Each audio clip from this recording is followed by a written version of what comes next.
Bonjour, donc ici le président INBA France. Nous sommes le dernier jour, le jour du brunch, le dimanche. On vient de passer 3 jours donc, à l'Olympia naturelle de Las Vegas au Belize. Et donc cette année, la France a proposé Ben Bouffalga comme athlète pour être représenté sur ce haut niveau du bodybuilding international. Donc je vous présente Ben Bouffalga. Enchanté, oui, on peut dire Monsieur Olympia, oui, c'est vraiment Monsieur Olympia à un niveau très très haut. Et très très fier d'avoir participé, surtout à Las Vegas, aux États-Unis. Super. Alors donc, voici notre athlète Bouffalga Ben, qui est champion du monde donc INBA, donc qui a participé cette année à l'Olympia naturelle qui a lieu à Las Vegas, mi-novembre 2015, parce que nous sommes bien en 2015. Donc maintenant on va faire un petit bilan un petit peu sur cette compétition.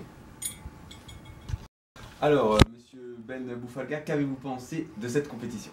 Sublime, je m'en rappellerai toute ma vie, cette compétition. Malheureusement j'ai une petite pensée aux Français avec le problème qu'il y a eu, les attentats. Je suis même beaucoup plus triste, mais je suis content d'être là, j'essaie de ne pas y penser. Je suis fier de représenter la France, il faut être fier de s'appeler Ben Bouffalga et de représenter la France.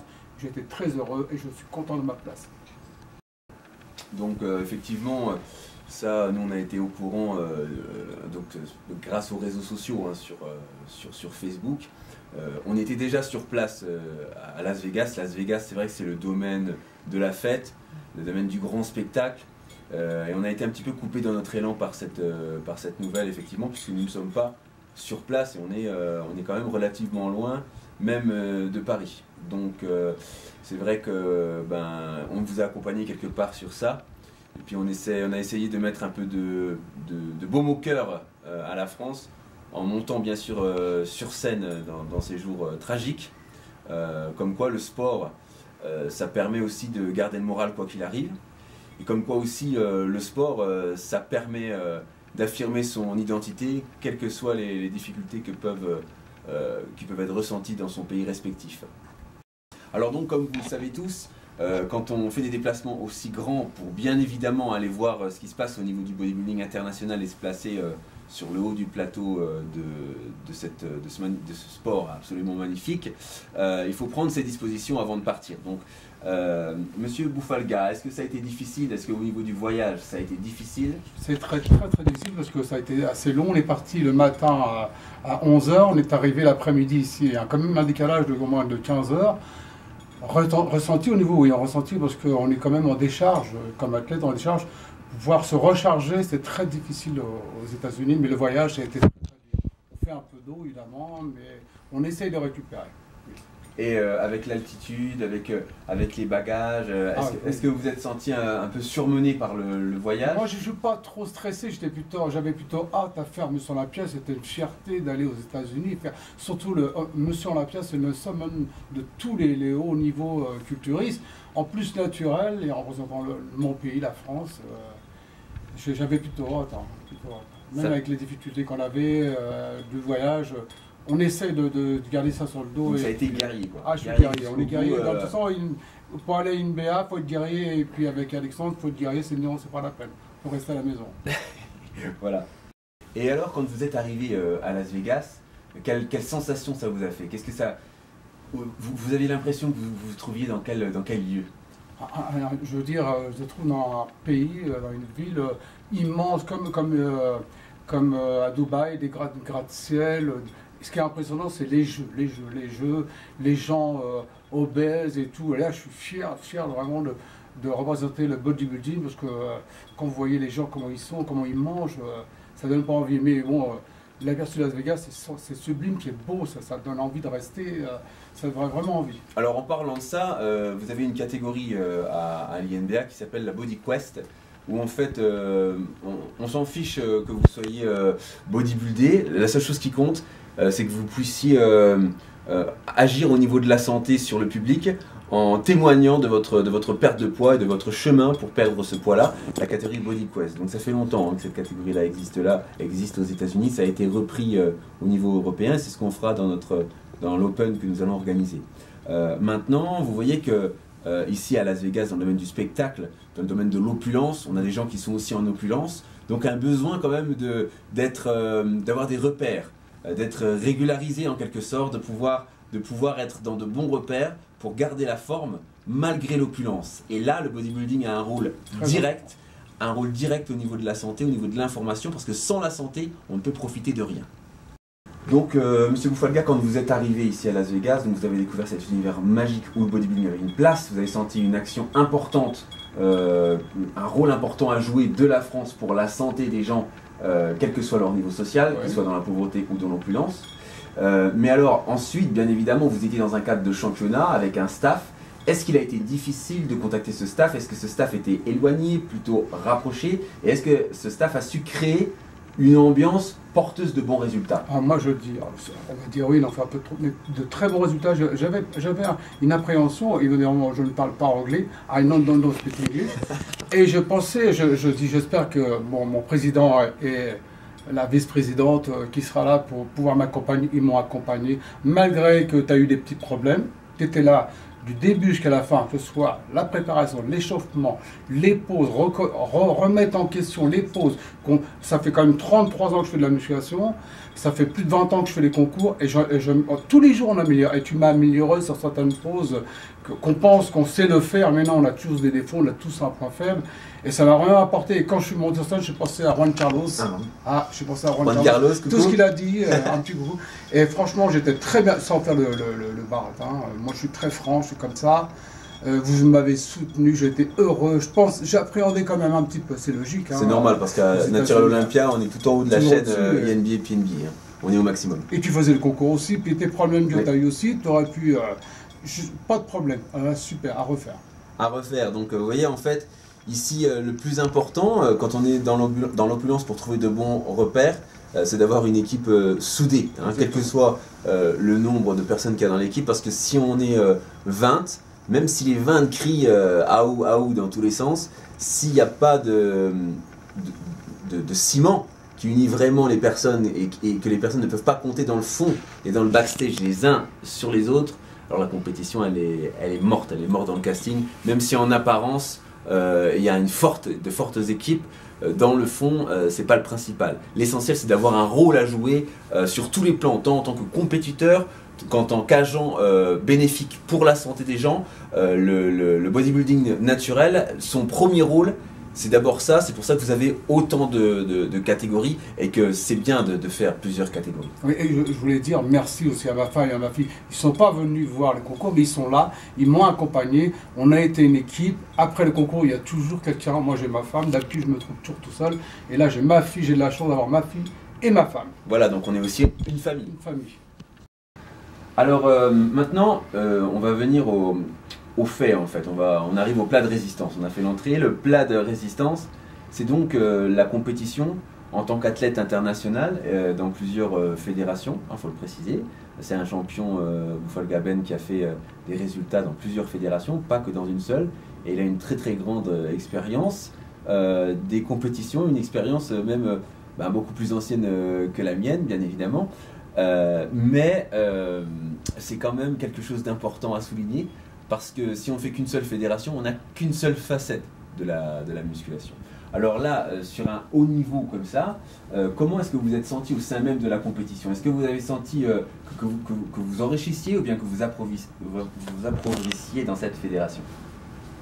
La deuxième question. La deuxième, approvisionner de la fédération. Oui. C'était super et une bonne ambiance. Et vraiment très très à l'aise. Mais ce que je veux dire, c'est comment vous l'avez vécu? Très très bien. Est-ce que vous êtes senti à l'aise au sein de la compétition ou bien intimidé? J'avais une appréhension, je pensais être mettre à part et en fin de compte très à l'aise. Alors, Monsieur Bouffalga Ben, comment vous êtes senti dans la compétition? Est-ce que vous étiez à l'aise parmi tous ces athlètes qui ne parlent pas la même langue que vous? Est-ce que vous étiez frustré de leur présence ou bien intimidé ou bien plutôt détendu? J'appréhendais, intimidé, mais en fin de compte, j'étais très à l'aise, les gens très gentils. Ils me voyaient avec l'équipe de France, à chaque fois ils me disaient bonjour. Alors, même en sortant de la compétition, en allant dans les chambres, ils me disaient bonjour, respect même. Pourtant, j'ai un petit niveau comparé à des athlètes, des filles assez belles et énormes, musclées, je veux dire, il y a une façon de parler. Et il me respectait, il me disait bonjour, je trouvais que c'était sublime, très à l'aise, vraiment très à l'aise. Ah ouais. C'est rien à voir avec j'ai fait d'autres compétitions où vraiment ils vous regardent, ils vous disent même pas bonjour, mais là, vraiment à l'aise, sincèrement. Alors, monsieur Boufal-Gaben, qu'est-ce que ça vous a apporté de vous sentir bien dans cette compétition? Déjà aux États-Unis, ça c'est la première chose, les Américains ils sont super sympas, j'en appréhendé, et puis voir d'autres cultures, il y avait beaucoup d'autres pays aussi, hein. Il y avait un mélange de pays, mais super sympa, ça m'a apporté beaucoup de choses. C'est bien de rester un peu ailleurs que rester toujours en Europe. Là il y a eu quand même beaucoup de pays. Hein. Il y a eu beaucoup d'échanges. D'échanges, oui. Pas en langage, parce que bon, ils me parlaient en anglais, mais moi je ne parlais pas, mais j'arrivais à leur faire comprendre, respect et tout. Je les prenais en photo sans problème. Il n'y a personne qui a refusé. Personne qui a refusé. J'étais même tenu avec un sourire, un petit soufflet. Super sympa, ouais. Franchement. Bien, maintenant, passons au vif du sujet. Alors, quand vous êtes monté sur la scène, comment vous êtes senti? Oh, super. En général. Moi, sur scène, je ne veux pas me vanter, mais j'adore montrer ça. J'aime bien montrer ce que j'ai. Et c'était super, malgré que ce soit grand, avec le nombre de personnes, sans problème. Et vous avez fait combien de catégories alors? Alors 2 catégories. 2 catégories. En body master et en body physique. Et je pense qu'à la deuxième, j'étais beaucoup plus à l'aise parce que c'est plus les mêmes poses. Et en plus, on a eu le temps de s'échauffer, on a eu le temps de préparer, comme tu m'as préparé, échauffé. La deuxième était quand même mieux.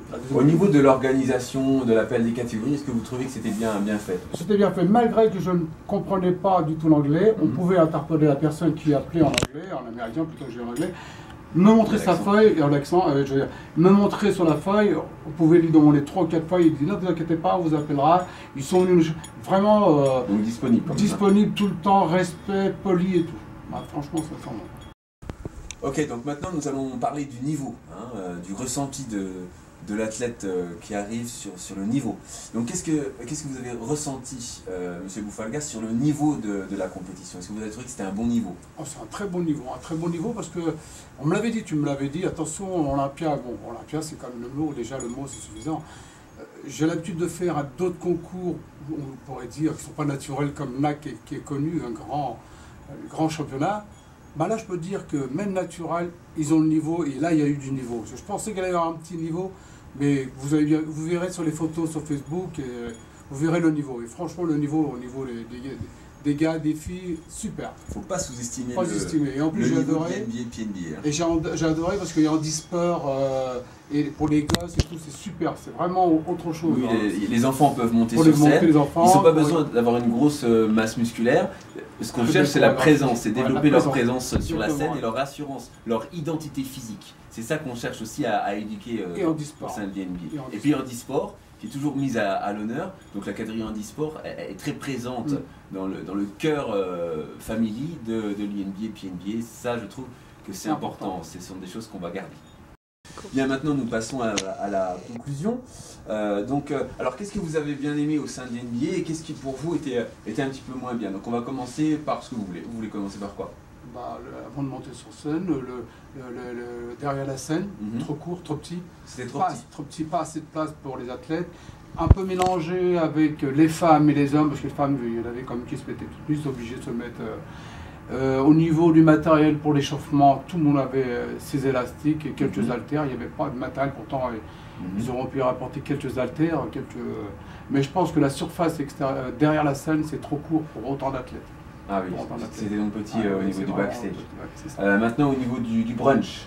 À la brunch, j'ai un petit souci, c'est que à l'arrivée, on est arrivés tous à 8h, on a commencé à rentrer qu'à partir de 9h parce que on ne sait pas, ils ont voulu faire rentrer des pros avant et on a attendu trop longtemps. Et quand on est rentré, il fallait attendre encore au moins une demi-heure.